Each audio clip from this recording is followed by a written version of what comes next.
2019 त्यावेळेस फार मोठा पूर आलेला म्हणे या भागामध्ये. हो. खूप मोठ्या अडचणी निर्माण झालेल्या होत्या इथल्या लोकांना. नेमकं काय झालं होतं त्यावेळेस? 2019लाही पूर आलेला.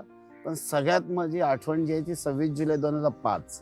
हं. 26 जुलै 5ला MMR रिजनमध्ये पूर्णतः पाण्यात गेलेलं. मी ज्या दिव्या शहरात राहतो, सखल भाग आहे, खाडी किनारी असल्यामुळे तो पूर्ण फर्स्ट फ्लोअरपर्यंत पाणी गेलेलं होतं. हं. आणि अचानक दुपारच्या वेळी पाणी वाढू लागलं असं. आमच्या पायाला लागलं, गुडघ्यापर्यंत लागलं. तिथे एक बाजूला किराणाचं दुकान होतं. त्या किराण्याच्या दुकानातनं लगेच आम्ही 2 गोणी तांदूळ आणि जे किराणा साहित्य हाताला लागेल ते आम्ही घेऊन वरती ठेवलं. एक कुटुंब असं होतं, की पत्र्याची चाळ होती. ते सिमेंटच्या पत्राच्या खाली पोटमाळा असतो बाथरूमचा. त्या पोटमाळ्यावरती स्वतःच्या लहान बाळाला घेऊन ते बसलेलं होतं. आम्ही तिथे त्यांना काढले बाहेर, पत्रा फोडून बाहेर काढलं.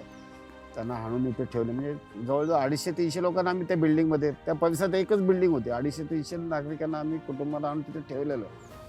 त्या मुलांना छोट्या बाळ असलेलं तर कुटुंबालाही आणून ठेवलं. 10-15 वर्षानंतर ती मुलगी काहीतरी 10वी पास झाली आणि तिचे वडील माझ्याकडे त्या मुलीला घेऊन आले आणि सांगितलं की साहेब, ही मुलगी जिला तुम्ही वाचवलेली. अरे वा.